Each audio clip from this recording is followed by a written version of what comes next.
Hello, welcome to the channel, welcome back if you're a return viewer. It's Kerry here on the Christchurch Review of Books, and I'm coming to you now from a new location.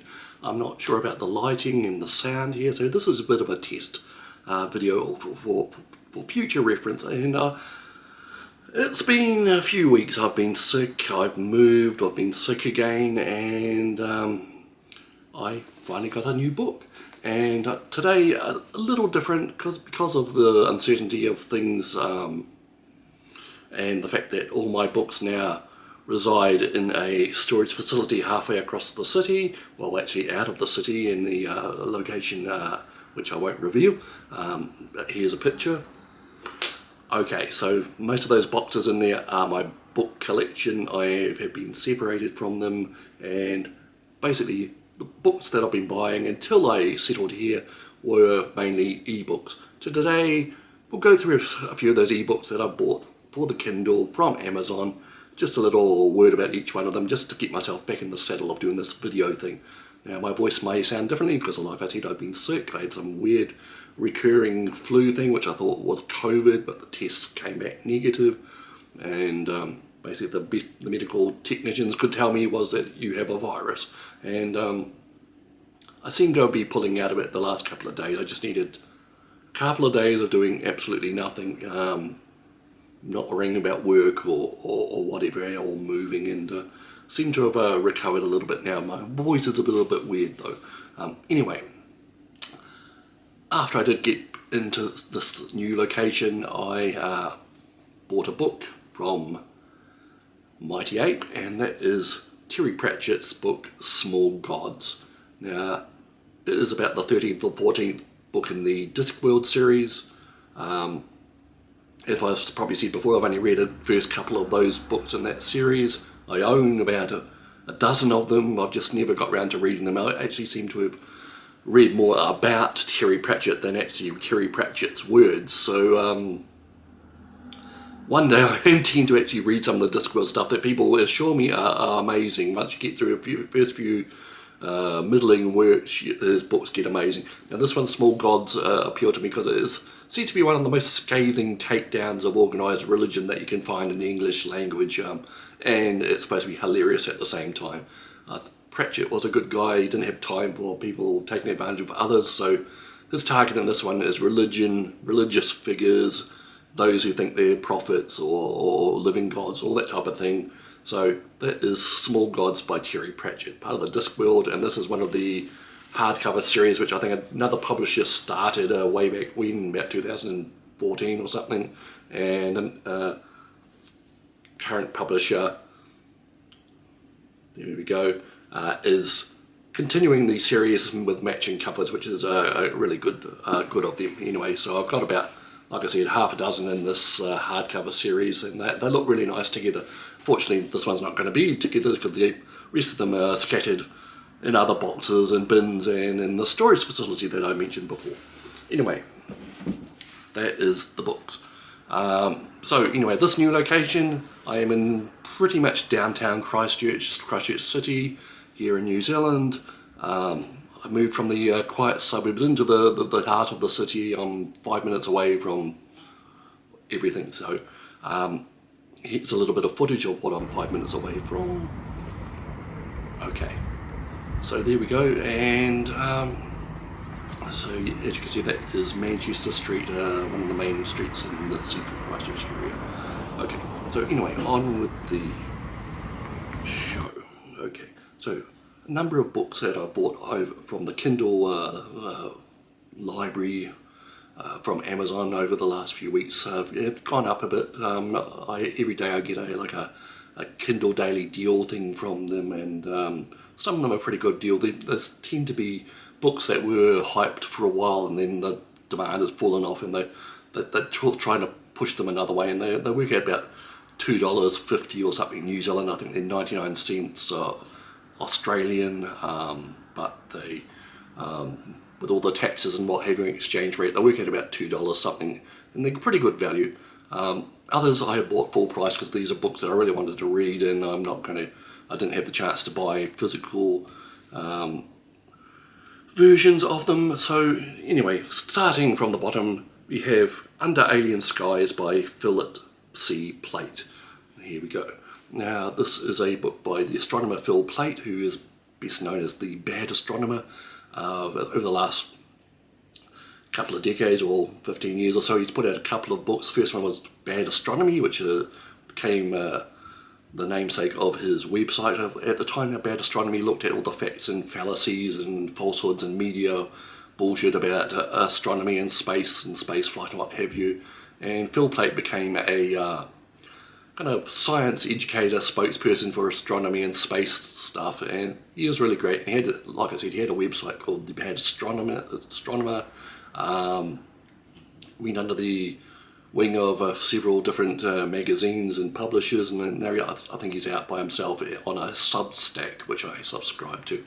His first book was Bad Astronomy, like I said. Second one was Death from the Skies, that looked at various ways that Earth could be destroyed by things from outer space. Now this one, Under Alien Skies, really he takes us on like a guided tour of 10 places around the solar system and the galaxy where extraordinary things can be seen if you took an imaginary spaceship there. Now, Plait, I have a lot of time for. He's definitely a no bullshit type of guy. He's into his astronomy in a big way. He was a professional astronomer, and he knows his beans. So there is Under Alien Skies, A Sightseer's Guide to the Universe is the subtitle, by Philip C. Plait.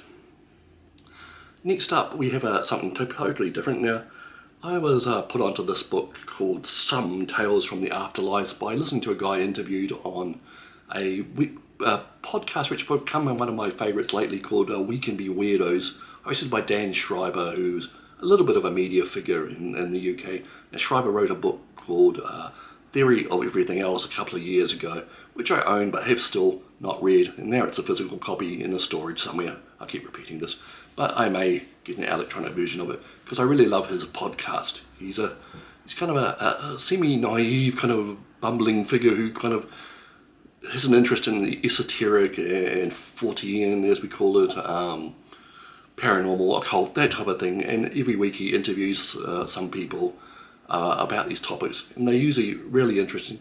And most of all, I'm getting a lot of tips for books and materials to read from this podcast. And one of them was this one, Some Tales from the Afterlife by David Eagleman. Now, David Eagleman is a neuroscientist. I think he teaches neuroscience at a US university, and he writes novels or something. But this one is slightly different. It's a 40 short stories about possible afterlives. If we were to believe afterlives exist, these are kind of wistful, whimsical ideas of what could happen in an afterlife and how it could work. People will rave about this book. They say it's something special and it affects every person who reads it. So I'm looking forward to reading that one. That's Some Tales from the Afterlife by David Eagleman. Next up, continuing the esoteric theme, this one is God Collar by Marcus Brigstocke. Marcus Brigstocke is a comedian, a UK comedian who's appeared in lots of television shows and radio over the last couple of decades, and he's a very clever, erudite type guy. And this one, God Collar, is based on a stand-up routine he performed about 20 years ago now, well, maybe 15 years ago, as a result of one of his best friends dying. He took a look at faith, belief, religions, why we believe things, and what have you, and he produced this routine called God Collar, and this is the written version of this. Apparently he offends all religions equally, and he had people walking out on his shows and protesting and what have you. Like I said on the previous one, this guy, the Marcus Brigstocke, was interviewed on We Can Be Weirdos, and he referenced this book as one of his best things he's done, and God Collar. So it's a kind of a funny, sarcastic look at religion and faith. Next up, we have Treacle Walker by Alan Garner. Now, Alan Garner's been at this for a long time. I remember books by him in the school library 40, 50 years ago maybe. Well, maybe not 50 in my case, but he was around then, and he writes kind of folk horror type, British countryside type things, and his big claim to fame was the book called The Owl Service, which was made into a creepy, weird, and somewhat confusing television series when I was a child.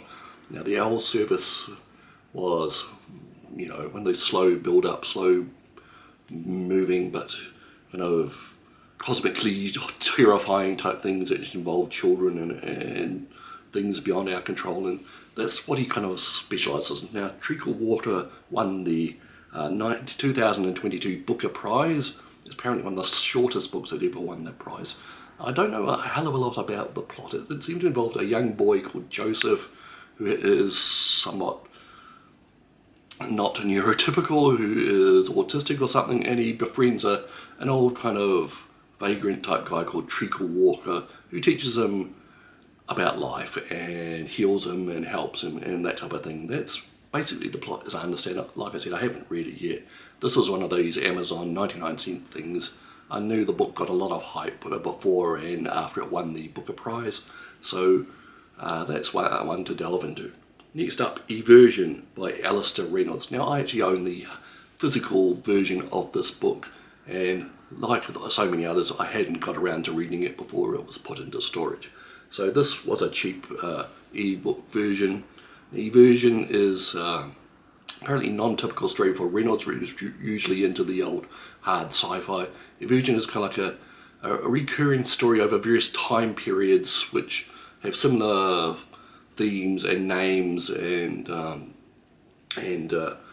events happening for over hundreds of years differences, and apparently there are clues as to what's going on. It's a bit of a puzzle box type thing. Now I've seen reviews of people who read so much of this type of thing that they guessed what was going on in 5 minutes or something, but I don't know. The mystery is nice, and even if you do figure out what's going on, the ride is usually half the pleasure in these type of books. And Alastair Reynolds, got a lot of respect for him. I haven't read a huge amount of his work, but what I have done is we're impressive. He's a former space scientist for the European Space Agency, and he knows his beans when it comes to space and science fiction type of subjects. And another author along those lines is Adrian Tchaikovsky, and this book by him is Alien Clay. Now this is, I think, one of his latest books, if not his latest book. He seems to put out about 2 or 3 books a year at the moment. You know, Tchaikovsky seems to be an all-rounder fantasy, science fiction, he covers all bases and he does it very well. Some of his recent books, the Shards of the Earth and that type of thing, seem to fall a little bit into cliche in my experience. I didn't enjoy them as much as I thought they would. They're kind of all the tired tropes. Now this thing is supposed to be, Alien Clay is supposed to be a bit of a step up from that. It's about a future totalitarian regime which condemns dissidents to go live on a distant alien planet where attempts are being made to build a human colony, and contact has been lost by various builders and whatever on the colony, and our hero is some type of artist or something who is transgressed against the regime and is sent onto this planet, and slowly he learns about the development of an alien culture there, and the biosphere and the ecosystem of this alien planet. And apparently half the pleasure of this book is learning about the terrifying and diverse alien life forms on this other planet. So that's Alien Clay by Adrian Tchaikovsky. Somehow I managed to buy the audio book of this when I bought it from Amazon. I hit the wrong button, so I might try audiobooks for a change. I really haven't ever warmed to them, but it's something that I can have a go at maybe. Next up, Days at the Morisaki Bookshop. Now this book got a lot of hype earlier this year. It's seen as like one of these warmer hugs, a comfort type book. And it's a Japanese book that's been translated. It's written by Satoshi Yagisawa. I'm not sure who the translator is, but it made a bit of a splash lately. A lot of these type of Japanese comforty, quirky books have become quite well known in the West lately. Now this one involves a young lady who's broken up with her boyfriend, who has decided to go and marry a different woman, and as part of her healing process or whatever, she goes to live at her uncle's a flat above a bookshop, and that's the Morisaki Bookshop of the title. And apparently various quirky people come into the shop, and she lives her life and heals herself from her psychic injuries, and so people say it's really good, so maybe something to look forward to. Next up, finally, Red Eagles, America's Secret MiGs. Now this is the third edition of a book that's been around for maybe 20 years or so, which details the secret project that the United States operated for many decades, where they acquired, captured or bought aircraft from their main adversary of the time, the Soviet Union, and flew them in secret locations to test them against the current American fighters using the Soviet tactics and technology. This is something that always fascinated me because the real story of this kind of dripped out over the 80s and 90s. There were crashes of these secret aircraft which were sort of half covered up and half let known what was really going on, and it only really was declassified maybe 10 to 15 years ago, and there are photos there of these Soviet aircraft and American markings and what have you. People died flying these aircraft, so I think it's about time that the true stories come out. And this is the third version of this book that Steve Davies has written. He also runs a podcast called 10% True, where he tells the true stories of, he interviews pilots and crewmen of aircraft on modern combat and their experiences of actual combat and training and what they actually fly like. And this new edition of his book, Red Eagles, was recommended via that podcast, and it looks really good. It's kind of like a whole section of collected anecdotes. I don't know if there's a driving narrative. It's basically people who were involved in the secret MiG evaluations, MiGs and Sukhoi jets as well, not just one manufacturer, one design bureau maybe. These planes, these pilots, and all the crazy secrecy they were involved with. So that is Red Eagles, America's Secret MiGs.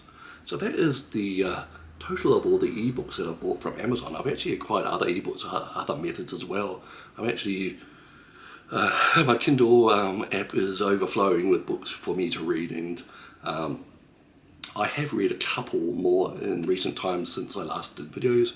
The first one was Be Funny or Die by Joel Morris. Another one that I found out from a podcast. Now, Joel Morris is a comedy writer for various TV programs, and this is his examination of what it means comedy, what it means, how it works, and how do we process it, and what does it mean as a behavioural thing for humans to laugh and all that type of thing.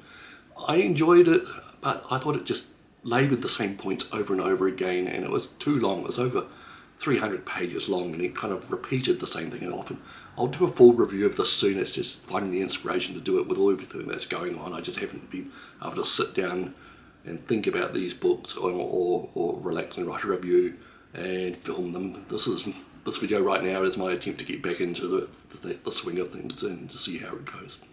The other thing that I've done is read the short story Cookie Monster by Vernor Vinge.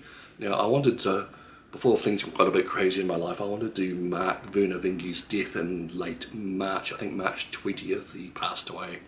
Now, Vernor Vinge was a fairly important author to me at a certain time in my life.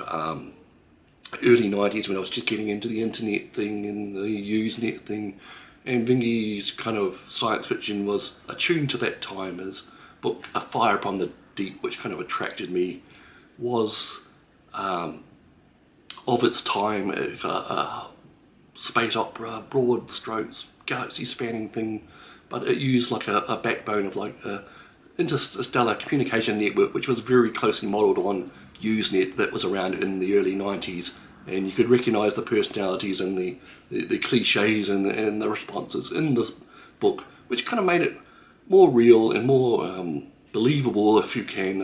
Interstellar spaceflight, faster than light travel, zones of technology, all this type of thing, but we had ordinary people talk to each other and disagreeing and agreeing. And that kind of made the book work more for me, and that kind of got me more into a kind of hard science fiction thing at the time. So that was Vernor Vinge's Fire Upon the Deep. The book that a short story that I just read from him, as I was looking up all that he had written after his death, was Cookie Monster, which is a novella about 6 to 65 pages long that won the Hugo Award, I think in 2006 or some time similar, set in what would have been a near future at that time, at the distant year of 2011.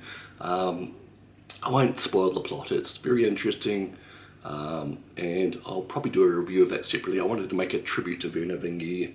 I still may do that. So that is pretty much it. And okay, one more thing. I'm reading this book now, Deep Weird. Now, it is a kind of collection of essays of various people who study strange, paranormal, Fortean subjects. Yes, I keep getting back to this thing, and I'm a little disappointed in it so far because it's got a strong introduction. The first couple of chapters are strong. There's stories about coincidences and all sorts of things. But some of those things I've chosen to cover as deep weird are very old, tired, cliche things. And there's all this type of way out stuff out there that could be talking about. But we're talking about seances and spiritualists and near-death experiences. I mean, sure, some of that is weird, but it's been done so many times before. There's so much more they could be talking about. I'm only partway through the book, and I understand that it gets a lot better. And so that is Deep Weird. Currently reading that. I'm about a third of the way through. So I think that is probably it for today. We've gone on for 22 minutes now. My voice hasn't gotten any better. I'm kind of half whispering because where I am living now, there are other people around me. And there are machines, washing machines, and all sorts of things going on. So you're probably getting a whole lot of background noise. So I'll leave it there. Thank you. Hopefully we can get this video thing back on a regular basis, and I will catch you next time.